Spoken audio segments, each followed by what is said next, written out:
Colin. And by the way, what are you getting a piercing today? Let's talk about it. Any other questions? This is gonna be good. Welcome to Ask Sister Laila Live. As-salamu alaykum, everybody. Inna alhamdulillah wa salam ala wa rasulullah. Welcome to this Ask Sister Laila live show. Y'all like that man doing the cabbage patch? He's Muslim too. I want y'all to know all the men in these advertisements are Muslim. Yes, I made sure they're all Muslim. The one doing the cabbage patch, he's Muslim. And the three brothers sitting there talking about how we got to pray ASAP and how we got to check out Sister Laila, they are all Muslim. We don't use no non-Muslims in our videos. We try to avoid them. Every now and then, a couple of non-Muslims will try to sneak their way into our thread.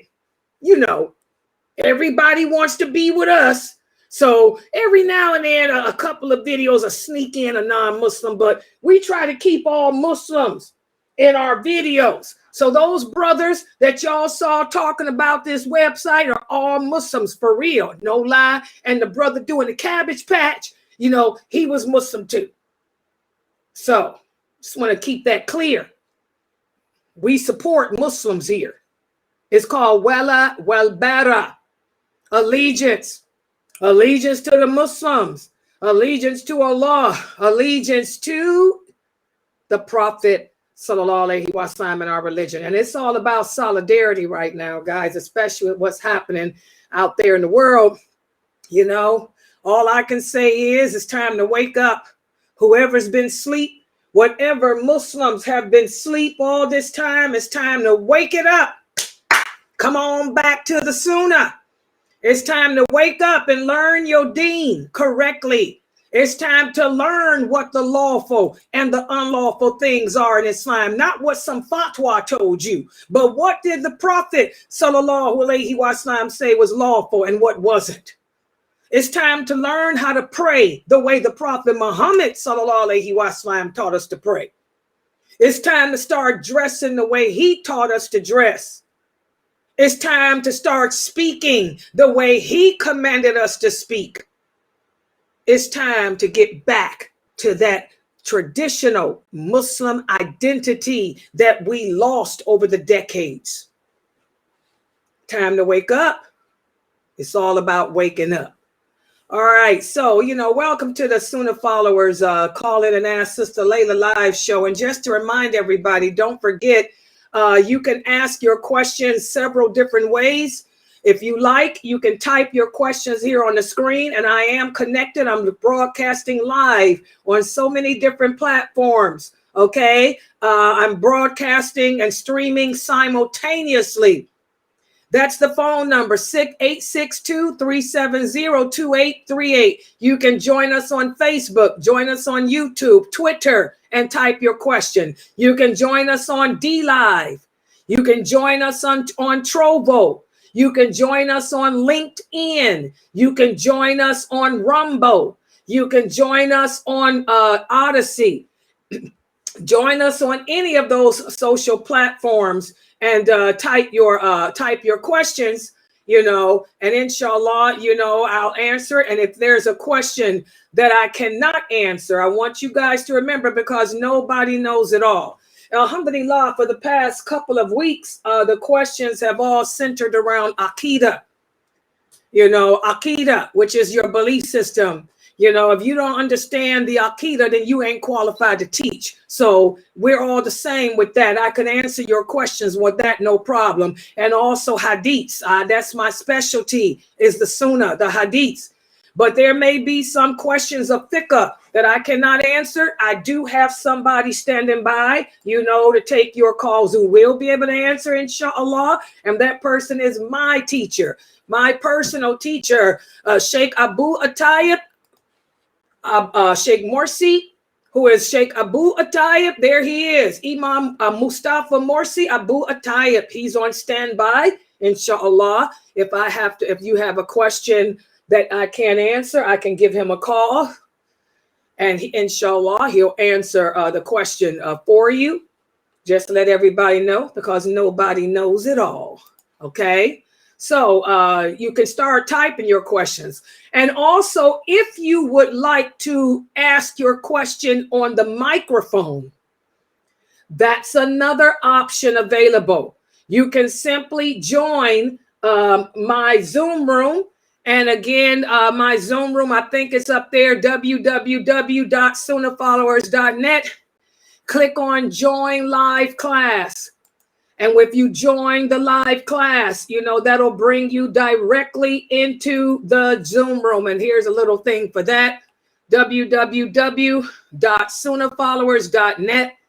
Click on join live class, and that'll bring you directly into the Zoom room. And you can type your questions there, okay, as well on the mic if you would like to, or you can type there too. So we have different formats. And of course, you all know the call in number. You can call in the number at, where is it at? Here. Call in the number at 862-370-2838. And we do have operators standing by. One of my beautiful students, Sister Mayleon and her family, they're standing by to take your calls. There's Mayleon. Also, Sister Sahara, her sister, they're standing by to take your calls. So you got several different ways that you can get in touch with us, you know, to get your questions about this deen answered. And we are in some trying times right now, but this is not the time to panic. This is not the time to be foolish. This is not the time to get angry. This is not the time, you know, to humiliate yourself or others. You know, this is the time to be of dignity, humility, and balanced, just as those Muslims who are going through these horrific ordeals are dealing with. They're dealing with their trials with dignity, with humility and balance. The stronger your iman, the greater the test, the greater the trial. And they're handling it, alhamdulillah. So, you know, just want to remind you guys, and, you know, in between the question and answers, that's going to be the focus of our discussion. The focus of our discussion between the Q&A will be how we can support these brothers and sisters. And the way to support them is by reaffirming your identity as a Muslim and working on your iman, okay? Showing solidarity for them in the way you dress, behave, and all of that. And we'll also, you know, speak about how, you know, these are the signs in which the Prophet sallallahu alaihi wasallam warned us of the days in which we will endure lots of fitna. Let me put that, I'm going to put it right here. Okay, hold on. I'm going to put that here, 862. I'm going to put it right here. 370-2838. You can call using WhatsApp, or you can call using a regular phone line. And there it is. Wait a minute. Yeah, there it is. All right. Any questions we got to start it off with? Well, we have one. We're going to get started from the Zoom room. And this is from Sister Anab. And her question is, I do henna, and I mentioned to my customers that I will be charging a late fee if they are 30 minutes late. And someone told me that's considered riba, interest.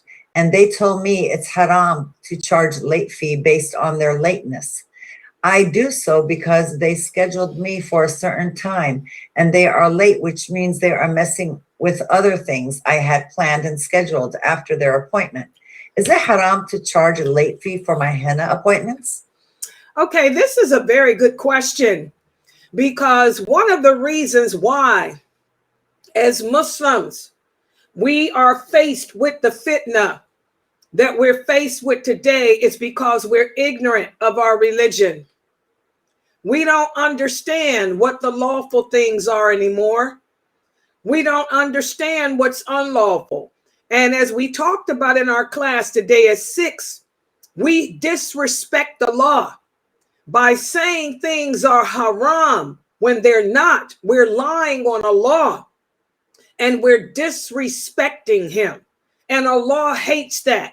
Remember, Allah says in the Quran, of all the things he hates, one of the things that he hates the most is for us to speak about him or his religion without knowledge. And too many Muslims today put themselves in a situation where they're speaking about this religion in the wrong way, which shows our ignorance.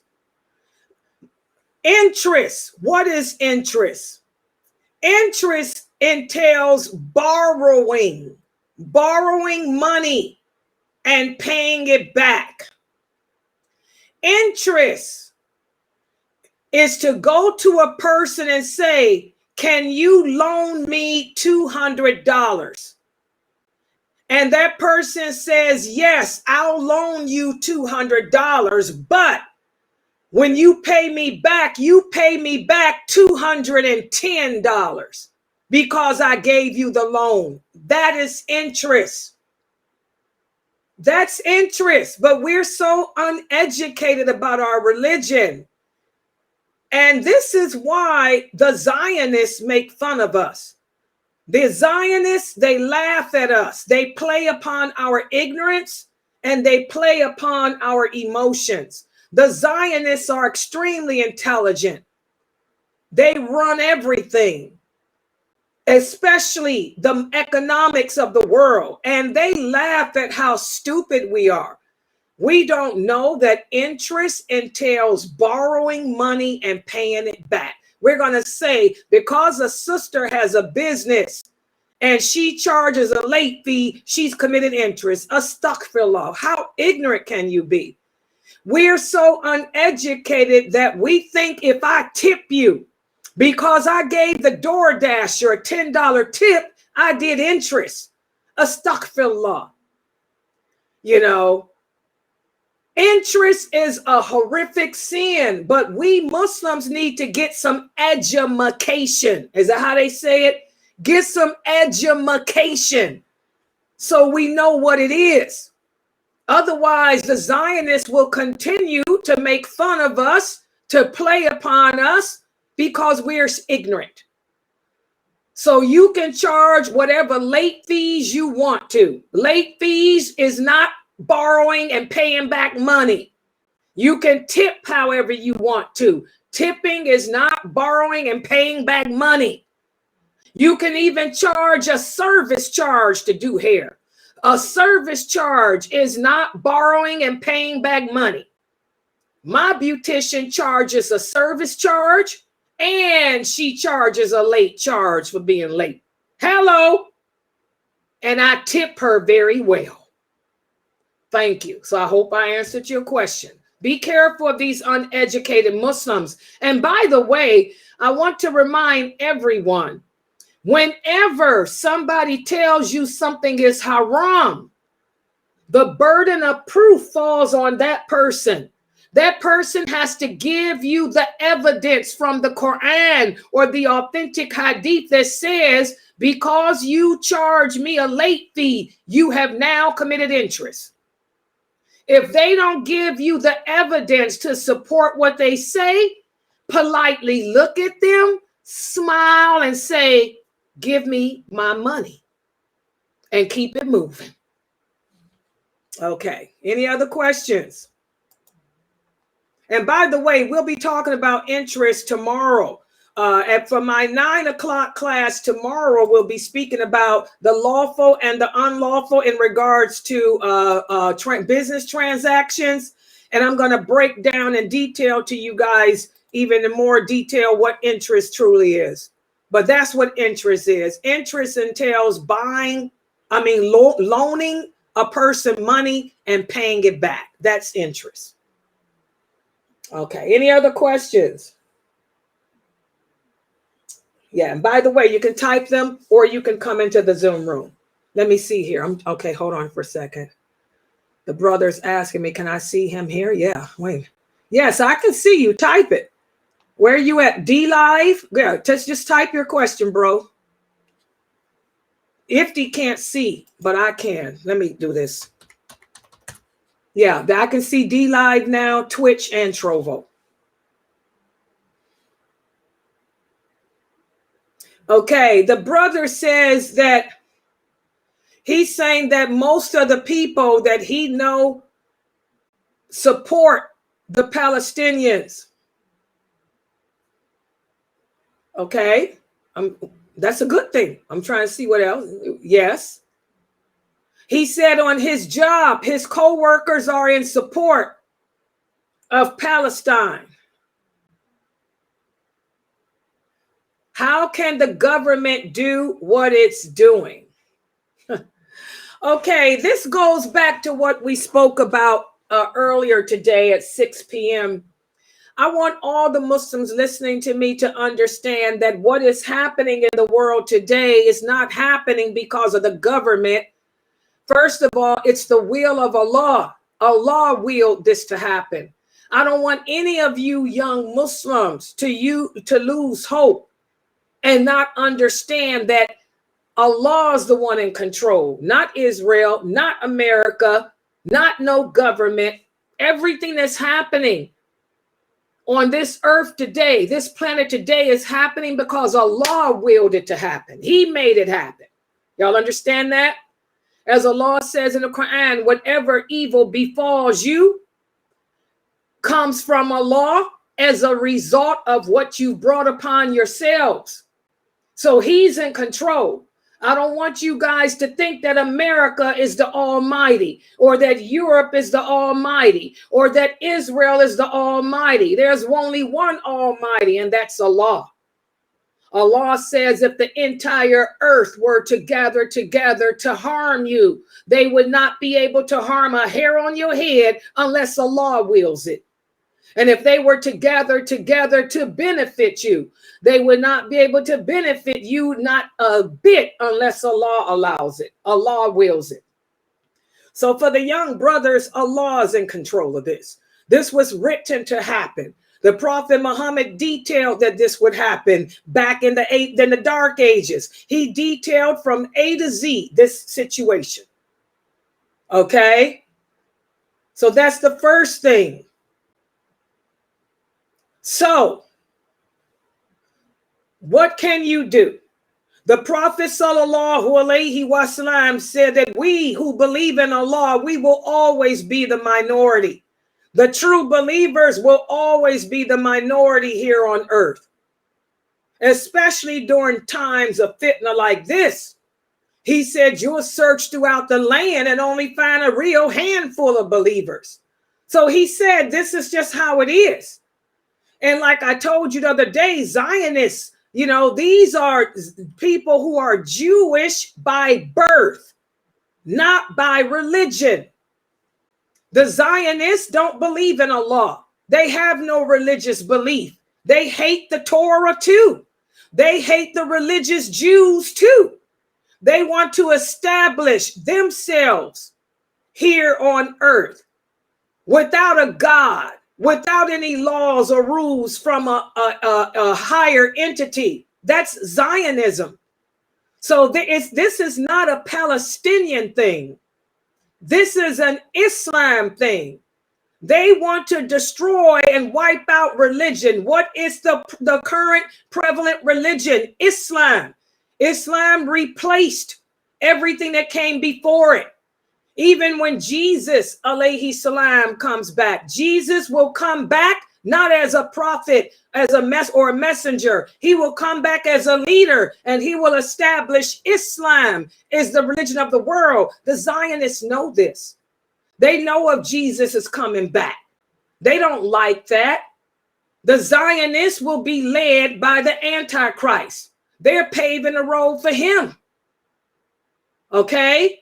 So this is not a Palestinian thing. This is an Islam thing. This is an Allah thing. These people are anti-Allah. Y'all understand that? So it's gonna play out. It's gonna play out. As the Prophet Muhammad sallallahu alaihi wasallam said, the best you can do to get through these terrible times is to reinforce your belief in Allah. Reinforce La ilaha illallah, Muhammadur Rasulullah. Make that your focus. Make that firm and certain in your heart, because it's only those people and their supplications that will make it through. That's why we talk about the power of supplication. The prophet said the weapon of the believer is our supplication, but that's only for the believer, the one who truly believes that testimony of faith, the one who is truly living it. Allah will hear your supplication. I ain't talking about the hypocrites. I ain't talking about the unbelievers. So that's why the prophet told the companions, if you live to see this time when this war emerges, reaffirm your La ilaha illallah Muhammadur Rasulullah, because that's the only way you're going to get through this. Your supplications of the believer will be heard. Y'all understand that? That's why I'm telling y'all to make sure y'all join my classes here. This ain't the time to be sitting up on YouTube watching ignorant Muslims debate with each other, call each other out their name. This ain't the time to be sitting up on YouTube watching Muslims debate with the Christians either.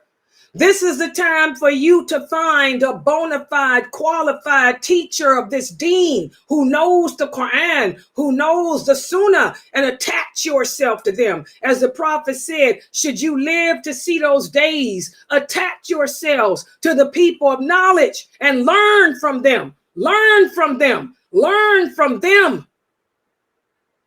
This is the time to get serious with this deen.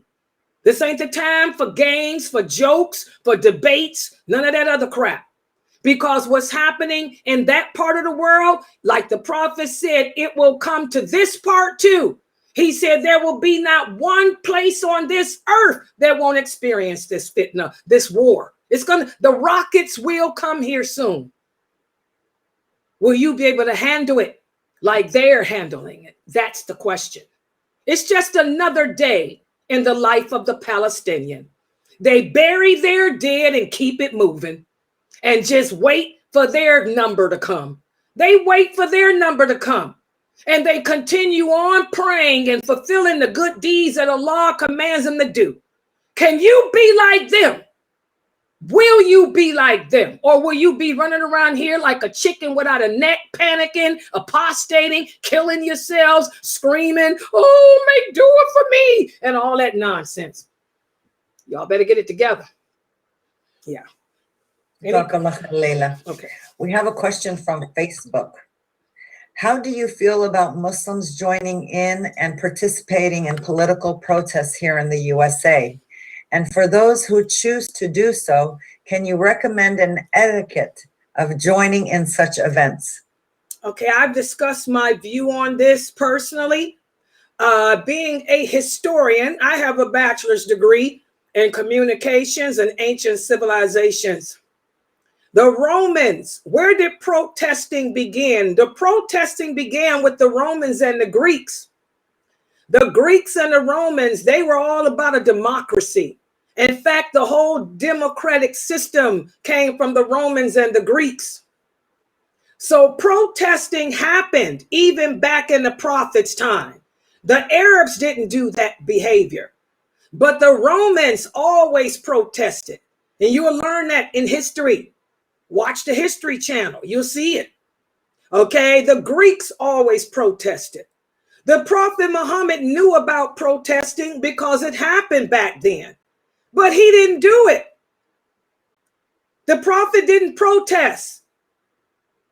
Okay, I follow his example, and I personally believe protesting is haram. You want to know why I'll say it's haram? I'm going to give you why I say it. Number one, it shows nationalism. It shows tribalism. It shows nepotism to only one group. We're supposed to be one ummah, one nation. The Palestinians are not the only Muslims in the world who are being tested. They're the only ones that the TV is showing you right now. But do you know that Muslims in China have been living in concentration camps for years? The Muslims in Burma have been killed, enslaved, raped since 2016. They're enslaved. There's Muslims all over the world who are being put through the ringer, but you don't hear about it. The reason why everybody's focused on that part of the world, because it's the superpower involved. It's the leader of the Zionists. This is American Israel. Israel was created by America. Israel is given its power by America. And those people run America. So that's why it's in the news. It's involving the superpower. It's involving that part of the world that has the oil. Remember, the Prophet sallallahu alayhi wasallam said, every fitna that will befall this nation will come from that part of the world. That part of the world where Jerusalem is, Syria, Iraq. Because all eyes will be on that part of the world. The Prophet told us why. He said, because of the wealth within the earth there. This is an authentic hadith. See why we got to learn these hadiths, man? We have to learn these hadiths. Because the Prophet told it all. So because it's that part of the world, that's why the eyes are over there. Now, back in the Prophet's time, when he and the companions with him migrated to Medina, there were still Muslims left in Mecca. There were also Muslims left in Abyssinia. There were also Muslims in Yemen. The Prophet didn't protest. How could he protest against what's happening in Mecca, knowing that there's Muslims in Abyssinia who are going through hell too? There's Muslims in Yemen going through hell too. After the Prophet's death, the companions never protested either, because it would be unfair to protest against what's happening in Syria when I got Muslims in Egypt being oppressed by their governors. We got Muslims in Bahrain being oppressed by the Romans. You know, this is why. You know, you're only showing allegiance to one group. And when you're carrying the flags represent nationalism. The Prophet Muhammad sallallahu alayhi wasallam fought against that.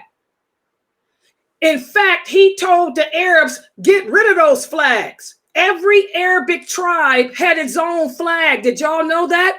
This is the flag of the Ansar. This is the flag of the Taif. This is the flag of the Quraysh. This is the flag of this. What was the standard of the Prophet? The Prophet said, we're one ummah. Race, tribe does not differentiate us.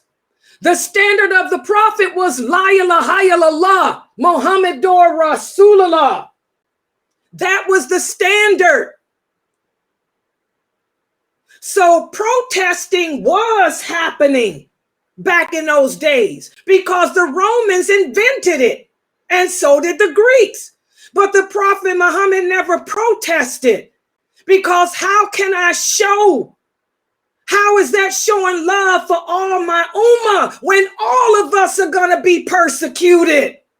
Don't y'all know we're all going through hell? What Palestinians are going through is maybe the worst that we see on TV, because Burma is suffering real bad. China suffering real bad. Even here in America, we got some American Muslims who are being discriminated against, who are being dragged down, who are being kicked off their jobs. So my opinion is this, and I'm going to tell you what my opinion is. And I'm going to tell you how the Prophet handled it. I'm a unionist. Let the Kafirs protest. That's the power. The Prophet Muhammad didn't protest because it would show disparate treatment amongst his people, because he knew all his people were suffering. Every Muslim in every part of the earth was. But who took up the banner and protested for the Muslims? Some of the Christians did. Some of the Jews did. Let the other people speak out against the wrongs that their governors are doing, like they did back in the Prophet's time. Y'all didn't know that. Y'all have to learn history. You have to learn the hadiths. He didn't protest, but the other people did. The non-believers did all that. Let them do all that. And what did the Prophet do? And while they're speaking out and bringing attention to their corrupt leaders, and while they're speaking out, they're showing their leaders just how little support they have. While the unbelievers are doing that, we're going to show solidarity. The Prophet was about uniting us as one. We're going to dress the same. We're going to act to be the same. He enforced good character, good behavior. He stressed not allowing your anger to get the better of you. Not allowing your hatred to get the better of you. Cover up, dress the way we dress. We're one. Show that we are diverse. He told the Muslims, the companions, our strength is in our dua and our strength is in our diversity, because we got companions from all over the earth here now, from Persia, from Rome, from overseas, across the North Africa. We're going to show that we all walk the same. We talk the same. We dress the same. And how peaceful we are. We will pack up a masjid. He told the companions, fill the masjids. When the call to prayer is pronounced, fill up the masjid. Let the unbeliever see how diverse and strong we are in prayer. He said, spread the greeting. That's solidarity amongst us. And that's a dua for us. Let those non-believers do the protesting, because they're not going to listen to us anyway. Do y'all think Israel or America is going to listen to a Muslim? No. But when those Jews are, what's on the news today? They're listening to those Jewish rabbis. They are listening to those union activists, like the union I was a part of. They listening to the Teamsters. They listening to the teachers union. They're listening to their organizations. They're not going to listen to you Muslims. You're nothing to them.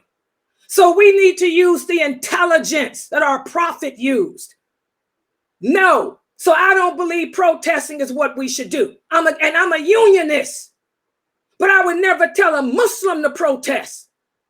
Let their people handle that. Let those rabbis lead them, and let those unionists lead them. Let them see that their teachers, their doctors, their laymen, and their religious men are not in support, the same way they did back in the Prophet's day. And while they're leading their protests, we're unifying. We're coming together as one. We're filling up the masjids. We're giving dawah through our actions. We're proving that the Romans are wrong. We're proving that we are not the barbarians of the desert that Rome wants us, the people of the world, to think. We're proving that we're not barbarians like Persians think. We're people of good character, good manner, value. That's how the prophet rode. And I said that's how we should behave. So no, I am totally against protesting. My thing is bring back the Sunnah. Let's do it the way the prophet did. You'll get better results. Plus it'll strengthen your iman. It'll may bring us closer together. But all that protesting, ain't nobody listening to you. But they are listening to those rabbis, those teachers, those union organizations. All right, next question. Hope I answered your question. Next question's from Brother Ahmad. Whatever good deeds I do, my father will also get the reward in his grave. Me and my sister always come to your class. Does this count more blessings for him? Yeah, remember we talked about this, guys. The Prophet, sallallahu alayhi wasallam, said, a man will be raised up a higher level in paradise. And he will say, oh Allah, what did I do to deserve this? And Allah will say, it's from the supplication of your children and the good deeds of your children. So every good deed that you and your sister do is a barakah, blessing for your father, because he was the one who raised you. He was the one that taught you the religion. So yes, they get a part of your good deeds. They get a credit, not part of, they get a credit. Your parents, your mother, your father, they get a credit for whatever good you do. Like my stepfather. My stepfather died 2 years ago. I am a daya. Whatever reward Allah is giving me, he's getting it because he's the one that raised me. I wasn't raised by my real father. I don't even know my real father. I didn't ever met him. He died when I was young. My stepfather's the one that instilled Islam in me, not my father. My stepfather's the one that raised me upon Sirat al-Mustaqim. My stepfather's the one that enforced those hadiths with me and to learn them. So what he's getting, whatever reward Allah is giving me for teaching, he's getting it in that grade. Okay? That's the beauty of Islam. And this type of knowledge is what keeps those Palestinians strong. Because this is basic Aqidah. Those Palestinians understand this. How can they bury their dead and keep moving? Because they know my dad is in paradise, inshallah. And this will be a barakah for me. Let me keep it moving. That's the importance of learning our deen. Because when you understand your religion correctly, you find the fire within to handle trials and get over hardships. Yeah. And Allah knows best. Uh-huh. The next few questions is going to come from Sister Zahra, and she's asking on behalf of people who want to be Muslim. So she says, I have some questions from people who want to be Muslim. There's 5 questions, I think. 1, can we get tooth gems? What is a tooth gem? You know, they are nowadays, not permanent. We give beautiful names to haram things. Can you explain what a tooth gem is? Don't put no pretty name to it. Just talk plain English. What are you doing? Putting a rock in your mouth to look like Snoop Dogg? Let's just break it down. Don't come to Laila with that storybook stuff, because y'all know this ain't Kareem Abu Zayd. May Allah bless you, Kareem Abu Zayd. Love you, dude. Hello, peace out. But you got to be able to see through this crap. Grills, I guess. You cannot put no grills in your mouth. That's imitating the kafir. So there's your answer. And what does it mean to imitate the kafir? It means to do something that is specifically done by them and no one else, that makes no sense, that doesn't bring you closer to Allah. In fact, it's called mutilating your body. So no, you cannot get a grill. Stop trying to be like Lil Wayne and Nicki Minaj. Everything's Nicki Minaj and Cardi B. I have to admit, guys, Nicki Minaj is a beautiful woman. I think she's one of the most beautiful women I've ever seen. Her face, I've never seen. She kind of looks Bantu, but she ain't. Because she got those cheekbones, but she had surgery done. She got those beautiful Chinese eyes, surgery too, and she put the mouth. But I'm sorry, y'all. Y'all better find a better role model than Nicki Minaj. No grills. period. Rhinestone on the tooth. That's it. No grill. Haram. This is imitating a kafir, number one, and it's also mutilating your body, number two. And by the way, on the day of judgment, your body is going to testify against you. Your teeth is going to say, Allah, she destroyed me by trying to be like Nicki Minaj and Cardi B. Everybody want to be like Nicki Minaj, including Cardi B. You look at Cardi B. She looked just like Nicki Minaj. She done had the surgeries. Nicki Minaj is beautiful, but she ain't your role model. Peace out, Nikki. Sister Laila, is that the same as, because I see a lot of the Bantus now doing like the gold plating too? I already answered that. We cannot get grills. Y'all can call it gold plate, Jimmy, and smoking, al-duki. We cannot do that. It's haram. And this is why Allah has sent war to us. Whenever we deviate against Allah's laws and his commands, he will send his war. He says, I send war to cleanse the earth of corrupt people. I send war to cleanse the earth of unbelievers. I send war as a means of deciphering who a true believer is from a hypocrite. Y'all better get rid of them grills. Y'all better take Aisha, radiallahu anha, as a role model and let go of Nicki. Because unless Nicki Minaj convert to Islam and take Islam serious, she gonna be right there with the Antichrist. Probably his woman. Because she's pretty. She'll be his woman. Her second question is, sorry, most recent. Okay, her second question is, why can't Muslims have dogs as pets? First of all, because Allah said so. You know, remember, guys, Allah, he knows his creation better than we know ourselves. And Allah is the one that makes things lawful and unlawful. Some things he explains to us why he made unlawful, but most things he doesn't explain. And he says the reason why he doesn't explain is to see who the true believers are.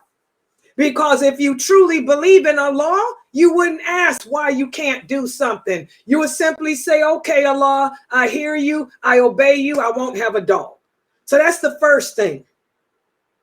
Secondly, the Prophet Muhammad sallallahu alayhi wasallam told us in several authentic hadiths, what's the source? What's the source? Bukhari and Muslim.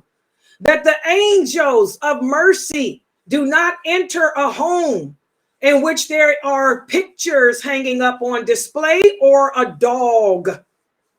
Okay? As Muslims, we want to surround ourselves with the angels of mercy, because the angels of mercy are the ones that calm us. And I can testify to this. I've had a rough 2 weeks.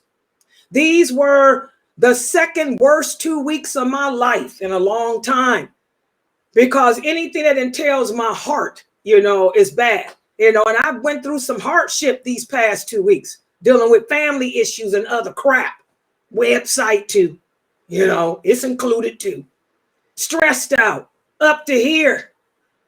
You need those angels of mercy, because they beat their wings and they surround you and they make dua for you.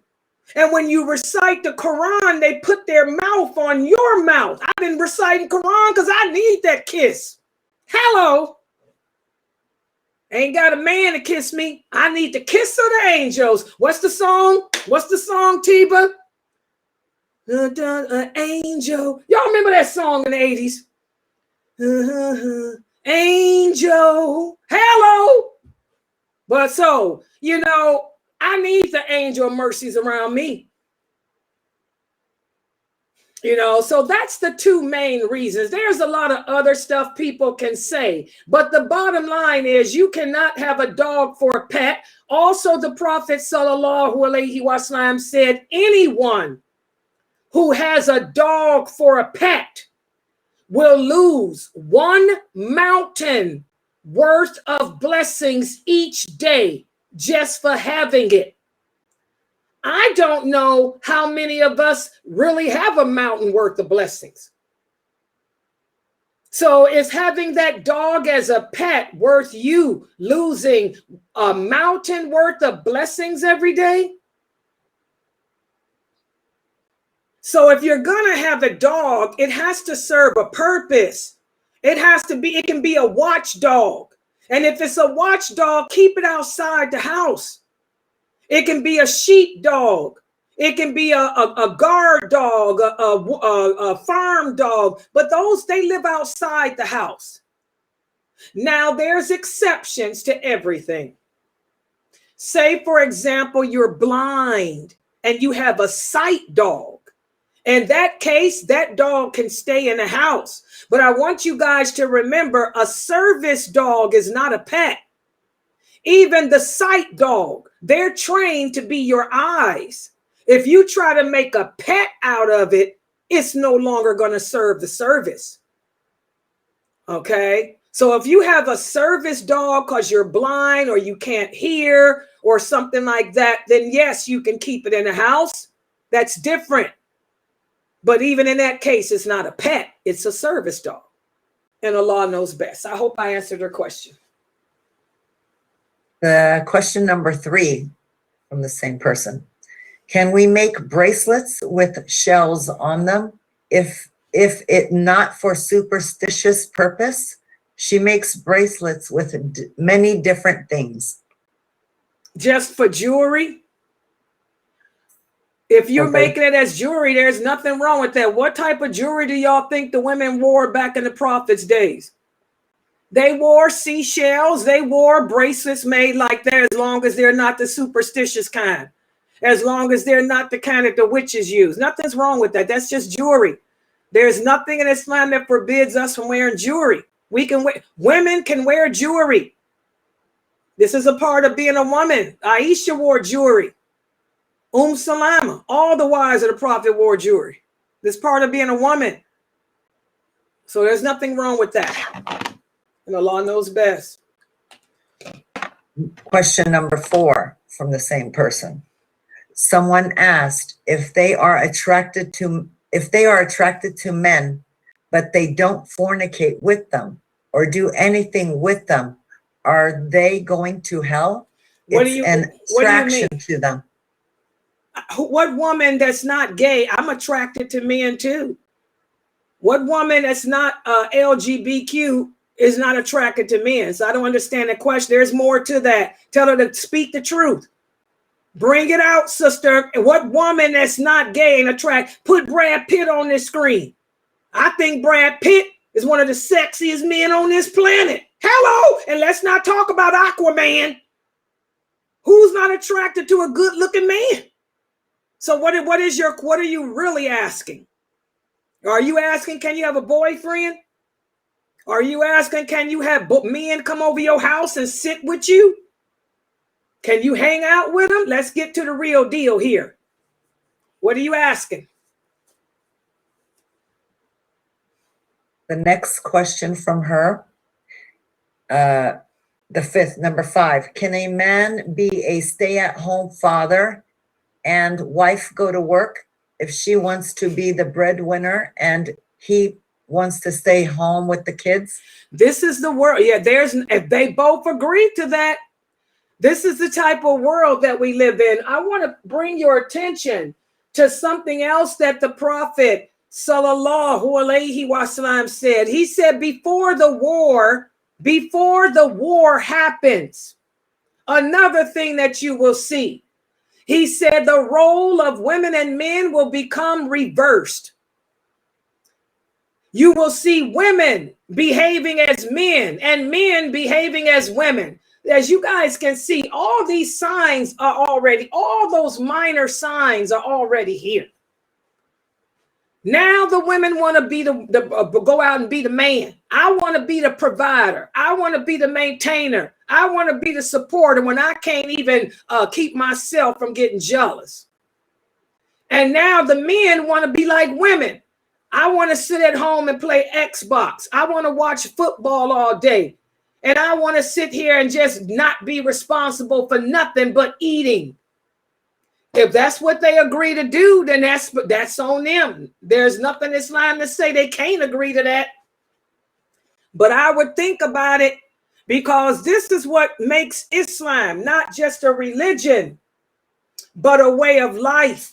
Allah set guidelines for us, and he gave us all different roles to honor and live up to.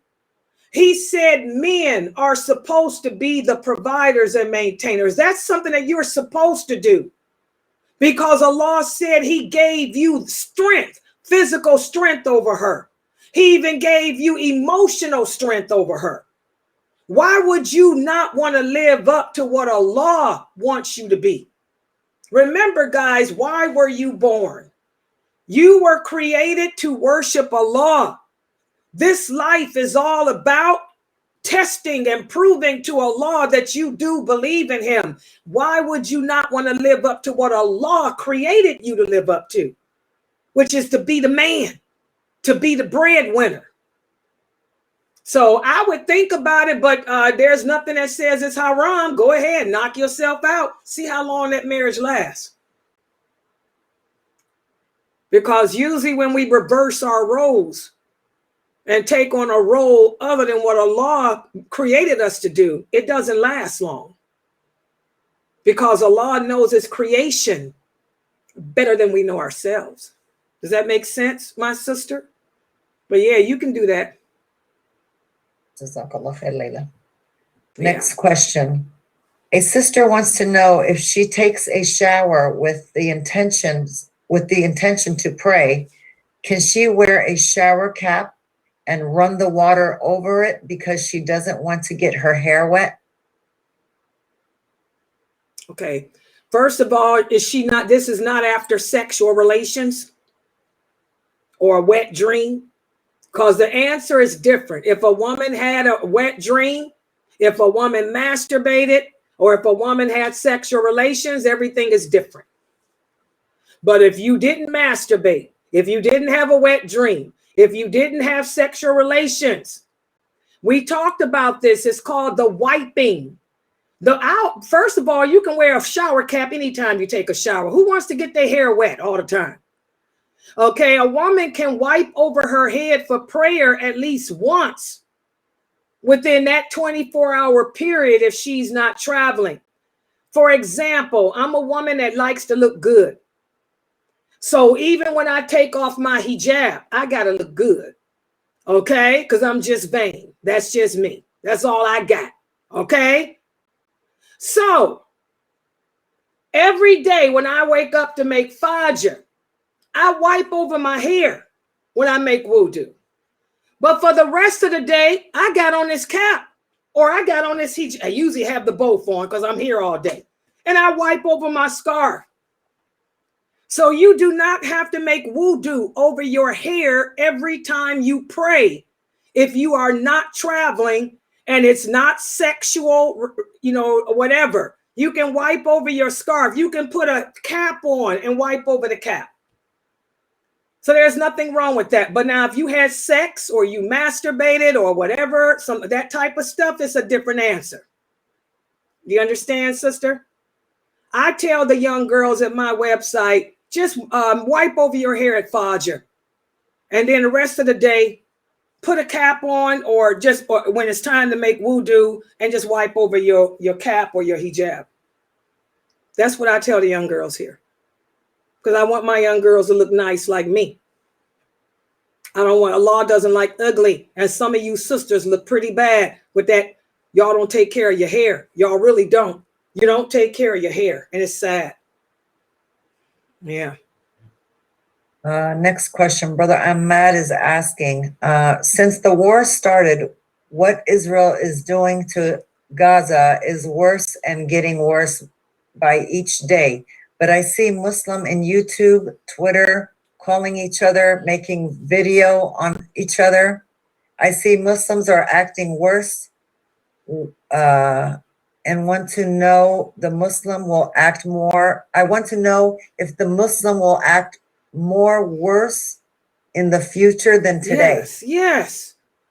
The Prophet Muhammad sallallahu alaihi wasallam said, when the Mahdi comes, the Mahdi ain't gonna have but 75,000 followers. Most people on earth, will be following the Antichrist, including the so-called Muslims. Of course, they're gonna get worse. We ain't getting better. Like the Prophet said, the only people that will come out of this are those who are strong in their belief of La ilaha illallah, Muhammadur Rasulullah, and their practice. Most of the Muslims will be on the side with the Antichrist and the Zionists. They'll be fighting against us. Yeah, they're going to get worse. It's going to get much worse than this. The Prophet said it'll be so bad that you will look around the world and only find a handful of believers.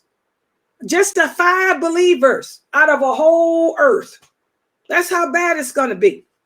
This is just the beginning. If this is that part of time, then this is just the beginning of what can lead to the possible end. And of course, it's going to get worse. It's not going to get better ever.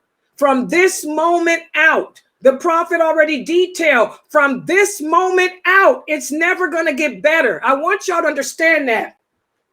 The Prophet Muhammad sallallahu alaihi wasallam said, each generation of Muslims will be worse than its previous generation. That hadith is authentic. That hadith is Bukhari and Muslim.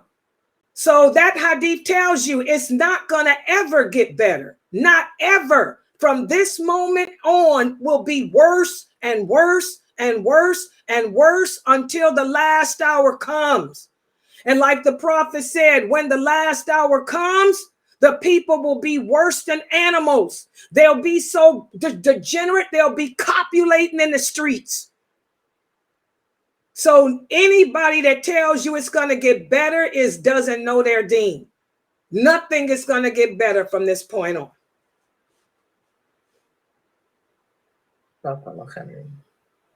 Next question from Aya. To help have khushoo in prayer, you said to imagine yourself in front of Allah. But how do you do that without assigning him an image in your head?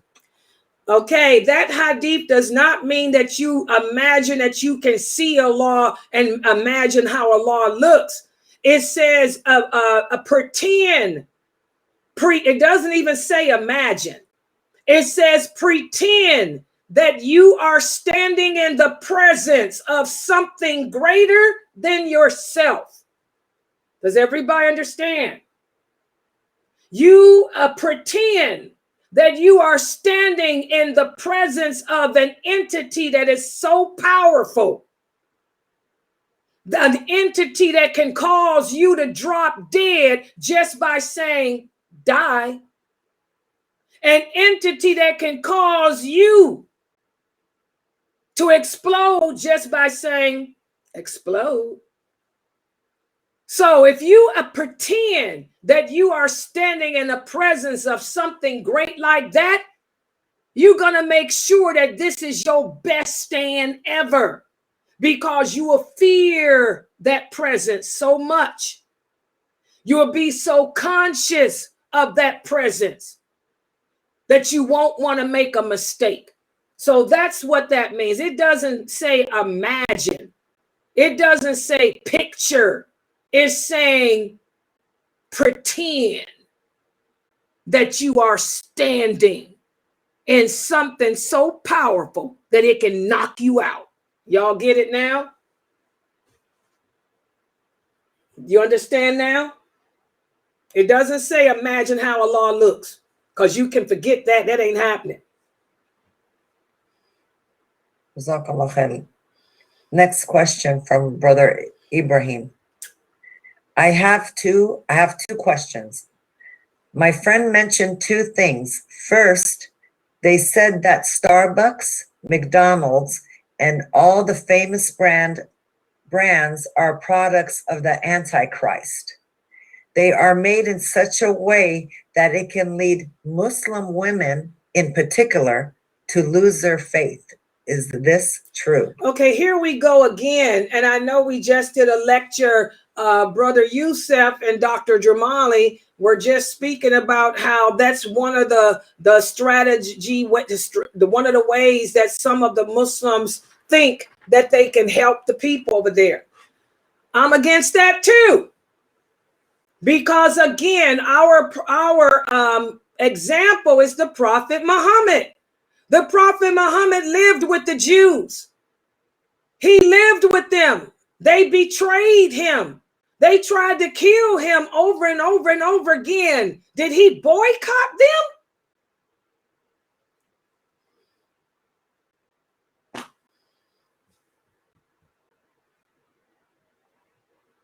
I have a whole different view on boycotting. Because guess what? Starbucks is a franchise. I was going to open up one. I know how it works. If I open up a Starbucks, it's mine. I just have to use their products. I could care less. You're going to cut me out of my money? This is my store, my business. Okay? Boycotting is not going to get to their pocket, because unless everybody in the world does it, that means all the franchises close down, because Starbucks ain't nothing but a coffee franchise. Okay? Unless every franchise on planet Earth closes down, you ain't hurting nobody. The Prophet Muhammad didn't boycott because it would only hurt him. If the Muslims boycotted the Jews, where would the Muslims get their fruit from? It wasn't enough for them that sold it. Where would the Muslims get their products from? It wasn't enough Muslims who sold it. When the Prophet Muhammad died, don't y'all know his armor? He had armor that he borrowed from a Jew. I mean, come on, that type of stuff, I'm a little different. If you guys want to do all that boycotting, go ahead. I'm not going to knock nobody out. But see, I know a little bit better, because I was getting ready to open up a Starbucks, and I still just might, because I like the coffee shops. You know, it's a franchise. Okay? But anyway, I got to come out of debt. I'm opening up me a coffee. That's what I'm going to do. Inshallah, Laila going to open up a coffee shop. Something I always wanted to do when I retire. I'm going to do a franchise. But anyway, if that's what you guys want to do, do it. But my thing is, I do everything the way the Prophet did, because this is how we've gotten to where we are today. We have imitated the Kafirs in everything they do. The Kafirs are the ones who boycott, not us. The Prophet didn't boycott. The Kafirs are the one who protest, not us. We don't protest. That's disparate treatment. My thing is, the reason why we Muslims are where we are today is because we deviated away from doing things the way the Prophet did and his companions. And he said, whenever you deviate away from the way I taught you, there's going to be chaos and destruction. We've gotten too close to the non-Muslims.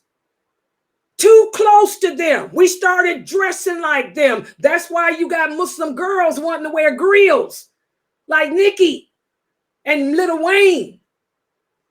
That's why you got Muslim men walking around with dreadlocks.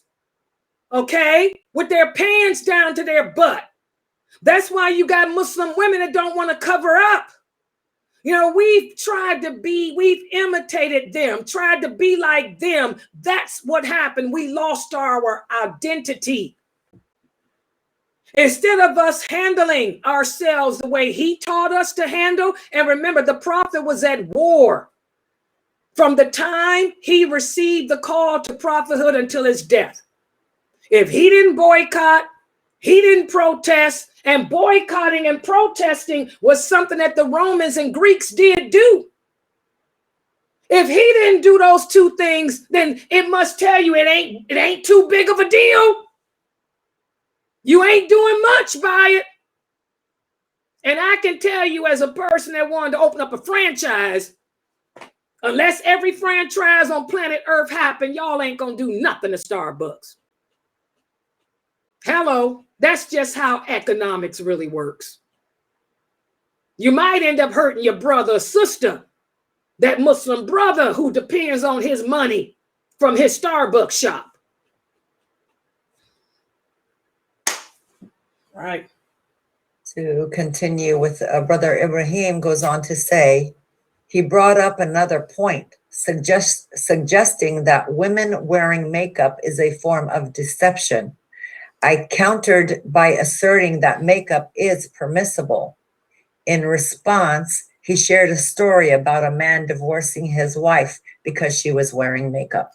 Okay, well, whoever this brother is and his stories, this is another reason why Allah has sent war. Once again, we've deviated away from the only two sources in Islam. All the Prophet Muhammad's wives wore makeup. Did he divorce any of his wives for wearing makeup? The Prophet Muhammad's daughter Fatima wore makeup. Did he divorce her for wearing makeup? Every time we deviate away from what the Prophet sallallahu alaihi wasallam said and did, and what Allah said and did, this is Allah's wrath. And it sounds to me like whoever this brother is, he hates women. Maybe his wife broke his heart. Maybe his mother dropped him on his head when he was a baby. I don't know. But whoever this brother is sounds like a woman hater to me. Because what does woman hating have to do with the war in Palestine? Because from what the questions you've asked me, it seems like this man who's you're talking to is telling you that the reason Allah sent war is because women wear makeup, which ain't nothing haram about it, and because women drink Starbucks. And it sounds to me like maybe he talking about Laila Nasheeba. I would invite you to bring Brother Man here to the Laila Nasheeba live show so I can properly introduce myself to him. And he can bring his dalil, because I got mine. Let's have the showdown at the Sunnah follower, OK Corral. All right. Yeah. But no, the bottom line, Brother Ibrahim, when people start talking stupid like that, tell them whose story is this? Tell them, who is this? Who you talking about? Where's your dalil? Where's the verse from the Quran? Where's the authentic hadith? Brother, it sounds to me like you don't want me learning from Laila Nasheeba. And by the way, Laila Nasheeba wears the same makeup that the Prophet's wives wore. What y'all see on my face, look at me. Take a screenshot. It's the same makeup that Aisha wore, that Salama wore, that Khadijah wore, Fatima, all the women wore outside the house. I got on the same thing they got on. That's the only makeup I wear. And it's called khushoo. That's it. This is khushoo. So now you tell this brother who divorced their wife for wearing khushoo. If it wasn't the Prophet, then who cares? All right. Next question. These women haters. That's why Allah sent war. Jazakallah khair. Next question. Can you go to Hajj without a mahram? No. Again, this is another big fitna. Why did Allah send war? The Prophet Muhammad sallallahu alaihi wasallam said no woman who believes in Allah would travel not even a day. There's a hadith that says not even one day without a mahram. And why is that? As Aisha radiallahu anha explained to us, it's for your protection. It's not because Allah is punishing you. Do you brothers and sisters know that Hajj is the greatest jihad that any woman can ever perform?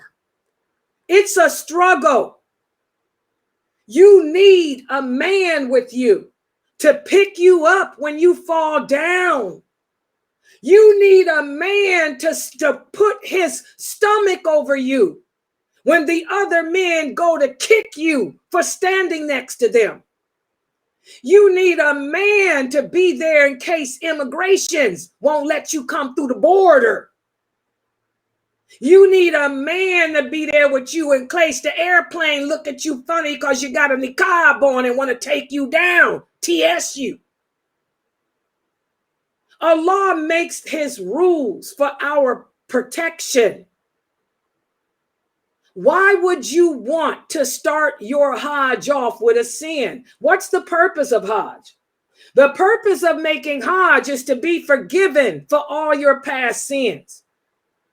Why would you start that off by committing a sin? That's kind of like an oxymoron.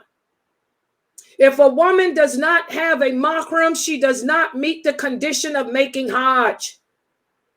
I repeat, if a woman does not have a mahram, she does not meet the condition. And what does that mean? That means Hajj is not an obligation upon you. Hajj is not an obligation on a woman unless she has a mahram. If you don't have a mahram, it's not obligatory upon you yet, and you're good to go. Does everybody understand? Allah is merciful. All we have to do is respect him and obey him and stop taking the opinions of ignorant others amongst us over him. And Allah knows best. I hope I answered that. Jazakallah khair, Laila. Next questions from Sister Pearl. In my world history class, my teacher was talking about Islam and spreading misinformation after I told him it was wrong. He told people I argued with him and dissed me. How should I handle this situation? I'm only 14 and I'm still learning the religion. Okay, well, don't do that. You know, the non-Muslims will always have the upper hand over us. And don't debate with them. Allah says in the Quran, turn away from the foolish people. They don't know anything about our way of life. That's why they're not Muslim. If they knew anything about Islam, your teacher would be a Muslim. The fact that your teacher is a kafir shows he doesn't know anything about this religion. So why would you try to correct him? Why would you try to argue with him? You just ignore him.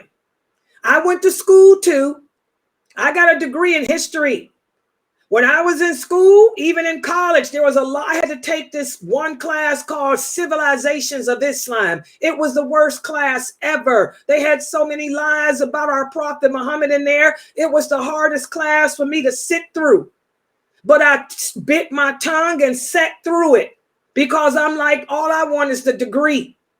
Allah will deal with these people. So what makes you think that you have to correct them?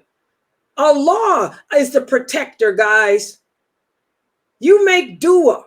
All you need to do is make dua against the people for the lies they say about our religion and keep it moving. That's what my stepfather taught me when I was a young girl. When I was 7 years old, he said, Laila, make dua against the people that ridicule our religion and keep it moving. Don't try to argue with them. Don't try to debate them. They're going to hurt you. So, first of all, it ain't your job to correct him. He's a non-believer. Let him say what he want to say. Make dua against him and keep it moving. That's all. Yeah. Jazakallah khair. Brother Ibrahim was saying Jazakallah khair to you. And he said, no, he doesn't know you. I knew him before coming to your website. Oh. He always blames women for everything. Well, there you go. Here's a man that's got a problem against women. And evidently he's got a problem against pretty women. Maybe he's an ugly man. I don't know. Just like I told her, you guys are going to have to learn how to turn away from the foolish people. And that's something that even myself, I have to work on too, because sometimes I can get some emails that are so outrageous. It makes me want to just, but I have to say, Laila, they're ignorant. Just turn away, make dua, go to the lesser level. The lesser level is dua. Go to the left and just delete these people. Yeah, so you know, we got a lot. This is why Allah has sent war. because we have deviated so much away from Islam and its truthfulness. We don't know the lawful and the unlawful. We hate each other. We're oppressing each other. We're killing each other. We're slandering each other. We don't help each other. This is why we are where we are. Just, I want the kids here, all you kids, to learn to just turn away. That's some advice that my stepfather gave me. I was born and raised Muslim too. And that's some advice that my stepfather gave me. Laila, just turn away. Learn to be quiet. I've always had a problem with my tongue. He said, be quiet and just turn away. Walk away and make dua. And that's something that I'm learning to do in my older age now. Yeah, alhamdulillah. Jazakallah khair, Laila. Thank you for answering that question in terms of the kids, what to do in class, because I gave that same advice to my niece, Aya, about her taking a religious class that she had to take. And I asked her if the instructor was Muslim. She said, no. I said, then take nothing from this person. Just get through the class. Yes. And I'm telling you, that's what I had to do, especially in college. Man, I tell you, they had the most horrible things to say about our Prophet Muhammad sallallahu alaihi wasallam. And I just said, look, I just want to get through this garbage. And I made dua. And it's weird, the power of supplication. A couple of my professors had heart attacks. See how Allah works? Right after I got through that last semester of Islamic civilizations, that teacher had a heart attack and he was never back to teach. I don't know what happened, if he died or what, but he had a heart attack. See, the power of supplication. Keep it moving. Yeah. And I got my degree. I ended up graduating with my degree. And I don't know if he's still living or what. He had a heart attack right after my class, after our semester ended. Yeah. Allah takes care of those type of people. Those are the questions I had from Facebook and YouTube. I don't know the other platforms if there's any questions. Okay, let me look. And Sister Omar here, do you have anything from the sisters in Niger? Is Omar here in there? Yes, I have one question from one sister. She's asking, she said there is some, subhanallah, may Allah protect us. There's some problem going on in Niger. Like, whatever a lady get pregnant, she go to hospital. Before she get pregnant or when she get pregnant, they go to hospital. There is some medicine that they combine to give them, and then they get twins. Did you understand, Sis Laila? Yeah, I never heard this. They're making them fertile. Yeah, okay. She said they combine some medicine and give to women, and they get twins, baby. That's what is going on now a lot. She's asking, is this permissible in Islam to do this? What ladies are doing over there? May Allah protect us. Are the doctors doing it without the women knowing? No, the woman they want twins, or yes, they want a twin. Okay, hold on. Let me call. This is a good question for Sheikh Morsi. Let me get him on here. Like it's something that is general, like a lot of women want to do it, and they go to the doctor, and the doctor give them medicine and stuff, so they get twins. Okay, let me call doctor. Let me see if she's asking if it's permissible to do that. Okay, let me see if Sheikh Morsi is available, guys. Okay. I like him to handle that type of. I could answer that, but I like Sheikh Morsi to handle that. Okay. Because that's a fatwa. I never know that. I never heard this. Subhanallah.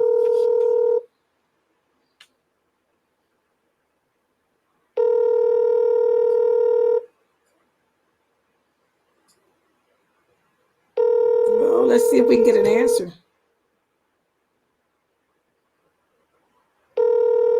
Oh, he must be busy. Your call has been Okay, hold on. Let me try Dr. Jamali. I like them to handle that. I could answer that, but I like the brothers to handle that. Try to stay in my lane of Aqidah and Hadith.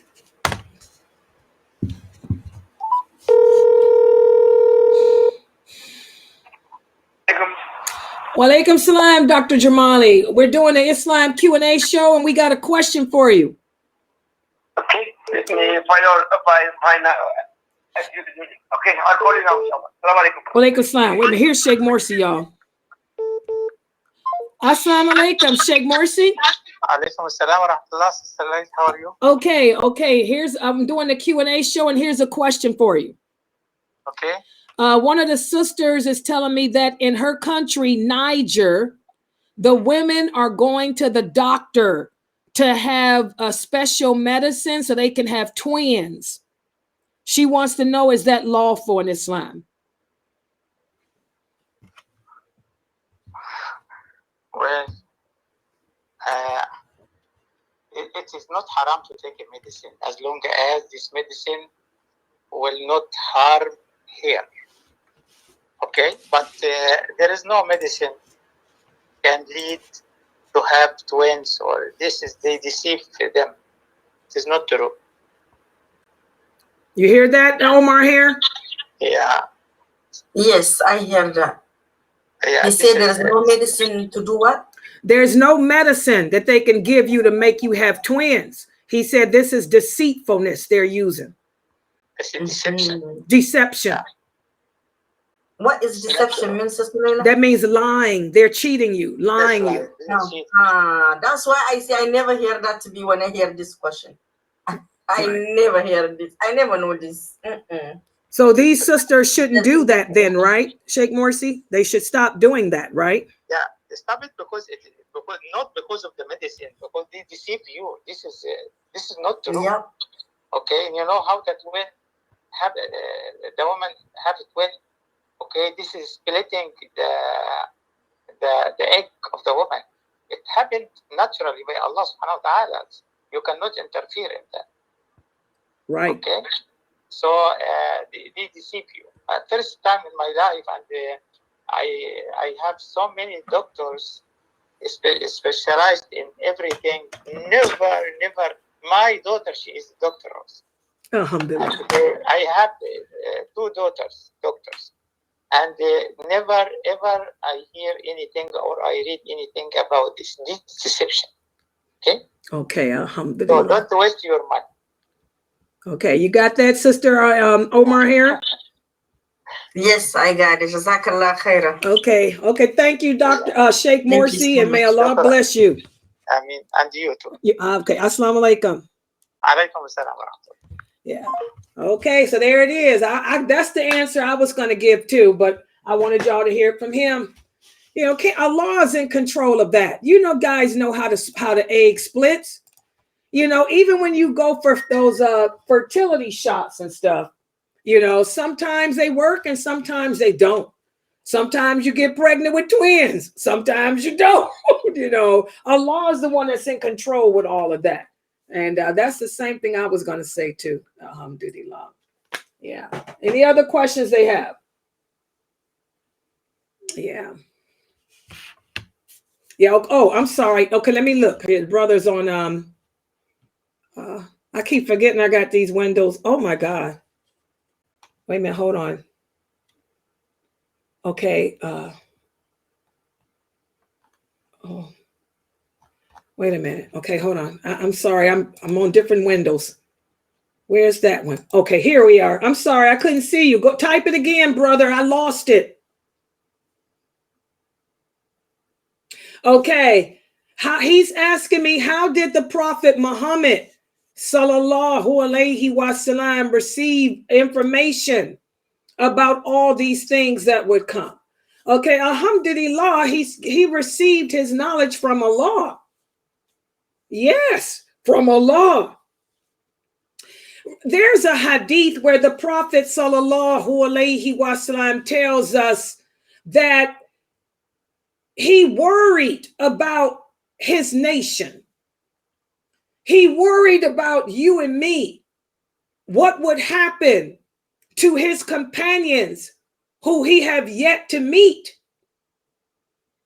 you know, what would happen to us? Because he knew that Islam would become strange, you know, as the further the generations grew. Okay. And he begged, he made dua, asking Allah to not destroy us with a flood like he did Noah's people. And Allah said, I won't do that. And he asked Allah to never allow our enemies to overpower us and conquer us, like the Romans, the Persians, or whatever. And Allah said, I'll give you that too. He said, but know, O Muhammad, that your nation will never be overpowered by its enemy. Your nation will never be exterminated. Like I said, the Zionists want to exterminate Islam. This is not a Palestinian thing.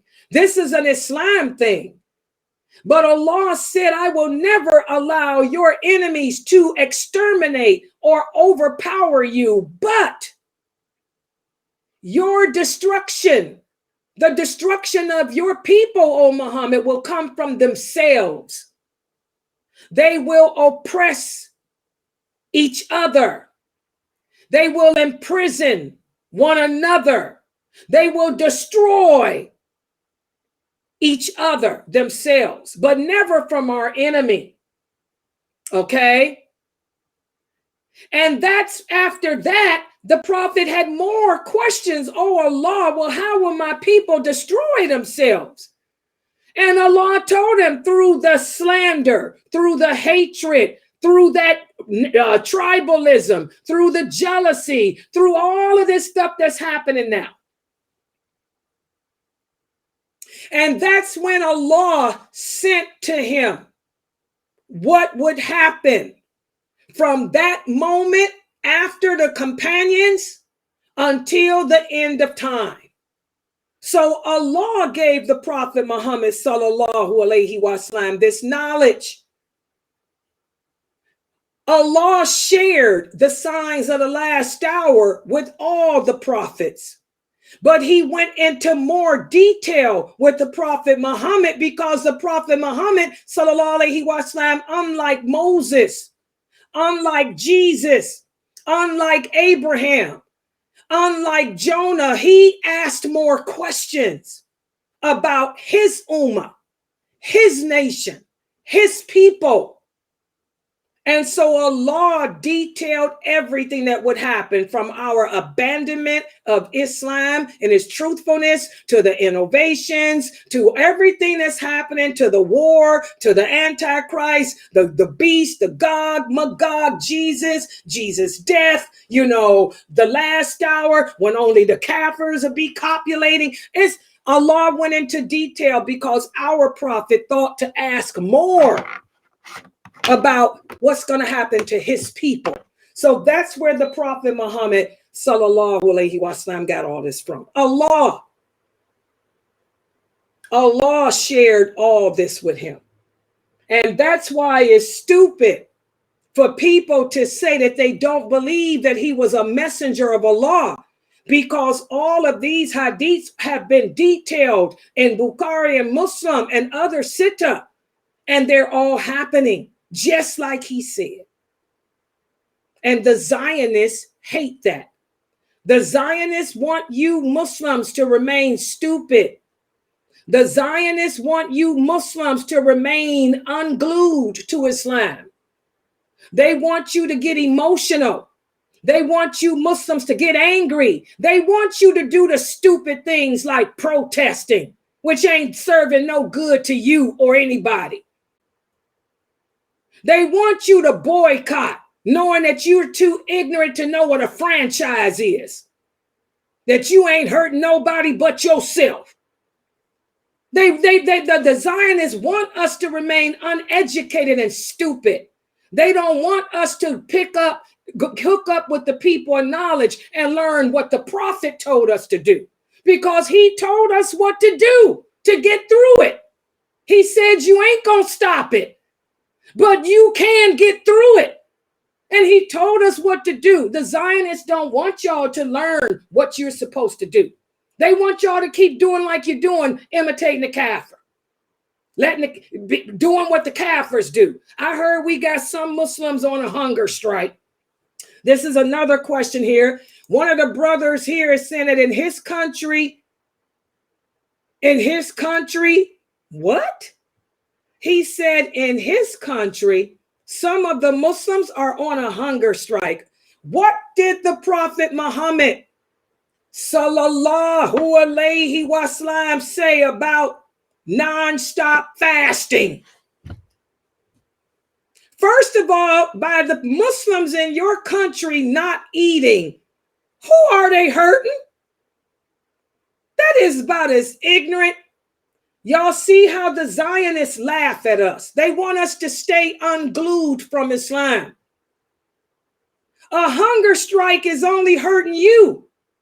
And you're helping the Zionists. That's what the Zionists want to do. They want to eliminate all Muslims on earth. They want to eliminate religion. And the only religion is Islam. They know that. So you're making their job easy. You're just killing yourself. We cannot even do a non-stop fast. So what do you think Allah would say about you killing yourself by a hunger strike? This is what the kafirs do. See how we imitate them? That's ludicrous. If I cannot fast for 30 days non-stop, are you out your mind? I'm sorry, whatever country you're in, brother, you Muslims are twisted. Where are you at? In Europe? In Europe. Europe. Hunger strike. That's what the Zionists want. They want y'all to keep hunger striking, keep boycotting, keep protesting, because that ain't doing nothing. What we need to do is let the kafirs protest. That will make a difference. The more those kafirs get out there and protest, the more those rabbis keep on speaking up, the more those unions keep speaking up, they'll listen, because that will impact them, because that's their people. But you protesting ain't doing nothing. You are starving yourself, ain't doing nothing. Sad. Other daya need to speak out like I'm doing. But unfortunately, other daya don't know the Sunnah either. Other daya don't know that protesting was going on back with the Romans. They don't know the history. They don't know the hadiths. The Sunnah was the first thing to become abandoned. The Prophet said the first thing that will become abandoned is my Sunnah. My Sunnah will be replaced with fatwa. And that's how it's been since 2000. Ever since the year 2000, don't nobody talk about hadiths. It's all about what Sheikh Come-a-Dime a Dozen said, what fatwa Islam Q&A got. We've replaced the Sunnah with the fatwa. That was the first thing to disappear. Okay?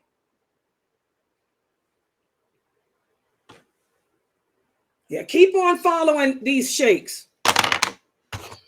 All right? Any other questions? We have a question here on YouTube. I'm focusing on being a better Muslim, but my older sisters gossip and talk about me to their friends, which hurts. How do I remove myself and continue to work on becoming a better Muslim? These are the days. These are the days of fitan that our Prophet sallallahu alayhi wasallam said. He talked about what would happen right before that war, how the people will abandon the prayer, how the mosques will become empty, how we will imitate the kafir, will take on their ways and their problems, their ideologies. He said, and for those few Muslims that's trying to keep it real, we will be looked at as strangers. This is when truthfulness will appear to be falseness, because you're trying to be the best Muslim you can be, because you're trying to come back to the Sunnah, to the traditional Islam, because you wear hijab, because you wear abaya. because you're praying all 5 of your prayers. You're trying to develop that dignity, that humility and balance that Allah commands us to have as Muslim women. You're the stranger. You're the one talked about. You're the one gossiped against. You're the one slandered. The Prophet said, good news for you. Good news for you. Hang on. Hold on to the rope of Islam. Hold on to my Sunnah. Hold on to my example, and victory will be yours. Victory will be yours. When that war comes, when the trials, when the tribulations start to befall the earth, you'll be able to make it through. You'll be able to get through it because you held on to my example, he said. And should you die, you will die in the company of the righteous, my sister. So good news to the strangers. That's what you do. You hold on to that Sunnah the same way I am. You keep on practicing Islam and its truthfulness. You keep on obeying Allah. And you smile at your sister. You smile at her friends. And you say, I wear that title of a stranger with dignity. What an honor it is to be a stranger. And by the way, that was for us. Because when Allah revealed to the prophet the trials that his later generations, us, would face, that's his message to you, to me. Hold on, good news. Because should that war come this way and a bomb falls on your building, my building, we die and will be amongst the righteous. They won't be. Your sister won't be. Okay? So that's how you handle it. That's how you handle it, sister. Turn away from them. Like I'm telling all you young kids, I got a lot of people listening to me who are from the youth. I'm looking at the statistics that's here, what you call this stuff, Brother Ahmad, the analytics or whatever. It's saying that the average age of the people that's joining me right now is from 24 to 33. So I got young people listening to me. Young people listening to me. Hold on. I'm telling y'all, turn away from those ignorant people. The same way I disregard those ignorant, jealous Muslims on YouTube who want to talk about me because I'm dressed the way Allah say to dress. Ain't nothing haram about my appearance at all. Nothing I have on is haram. I know my deen. You lost your religion. You need to go look for it, brother. I know my deen. I know it. Ain't my fault you lost yours arguing with the kafirs and bashing other Muslims. You should have been doing like me, getting in those hadiths from the true scholars. Okay? So you hold on, sister. Ignore these people. Let them laugh at you. Remember, he who laughs last will laugh best. So that's what you do. Tune them out.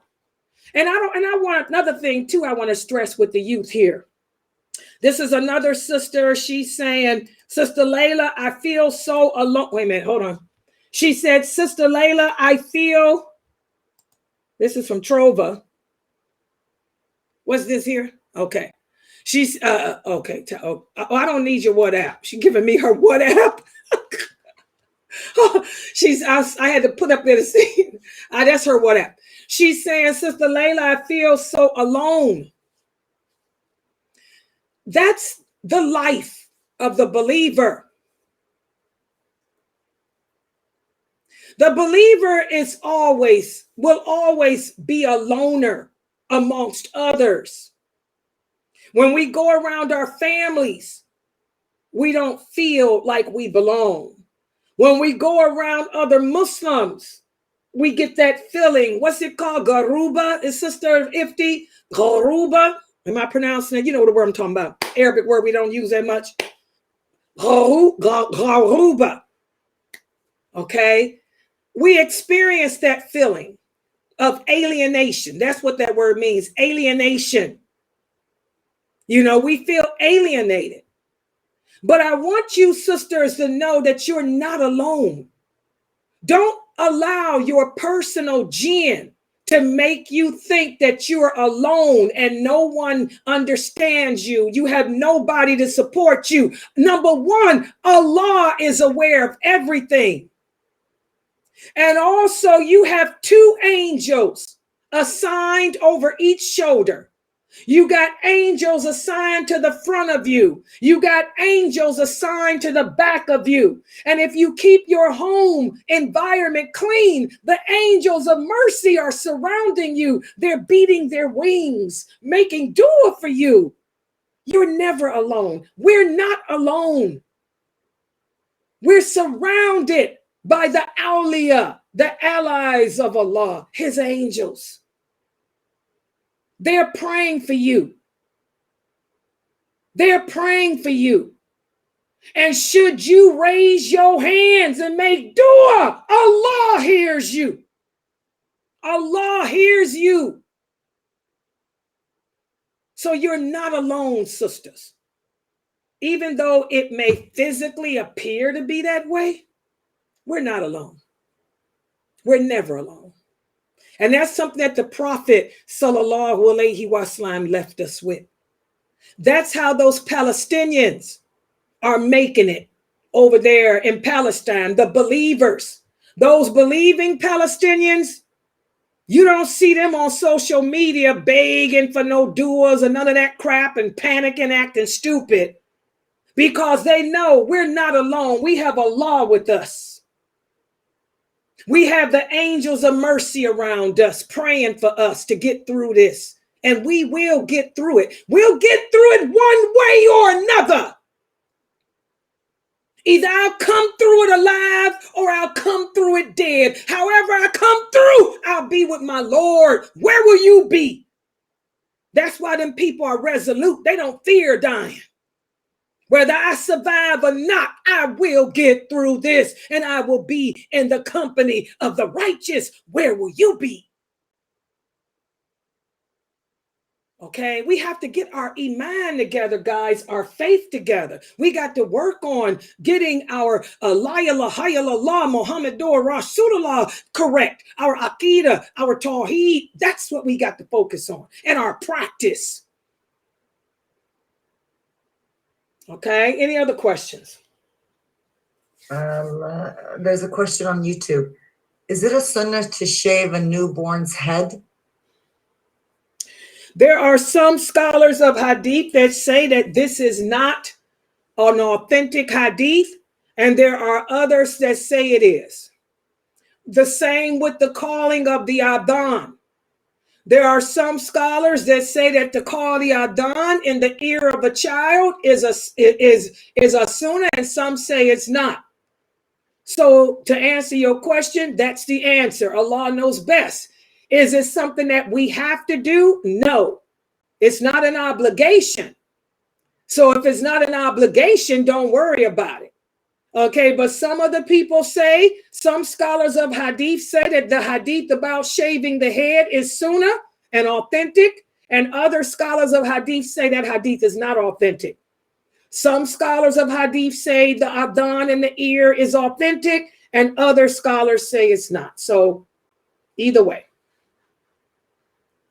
All right, but I can tell you this, it's not an obligation. That means Allah is not going to throw you in hell because you did not call the adhan in the baby's ear and you did not shave its head. Okay.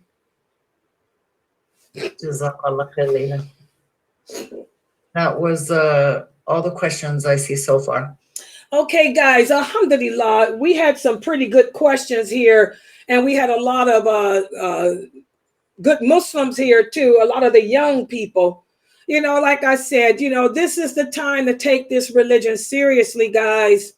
It's time to get your belief system together. You know, learn this religion from the correct sources.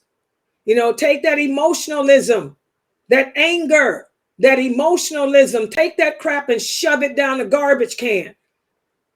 Turn back to the Sunnah. Here at my website at Sunnahfollowers, we are a nonprofit organization. We've been around since 1986. Most people have heard of me. Most people have heard of my website, but I'm not famous. I'm infamous. I'm not famous. I'm infamous. Look up the meaning of the word. So they know about me because I've been around before they were. I've been on this internet teaching the same stuff since 1986. First website to use voice technology. I'm very infamous, okay? Not famous. Please support this dawah effort, guys. If you want to continue to learn Islam in its truthfulness, with the understanding of the Prophet and those companions, not the understanding of fatwa or Islam Q&A or some sheikh come a dime a dozen famous celebrity, please support us, okay? And like I said, we are a nonprofit organization. Your donations go to this website. It doesn't go in nobody's pocket. Alhamdulillah, we are independent and self-sufficient of that. Alhamdulillah. Allah takes care of his people. All right. And I want you guys to take the time to learn. The classes that I teach are every day. They begin at 6 o'clock, you know, Tawheed, which is the essence of Islam. And then we have Seerah. We're focusing in on Seerah, or the stories of the Prophet sallallahu alaihi wasallam and his companions, because they are the example for us. They fought war. They were constantly engaged in war until their deaths.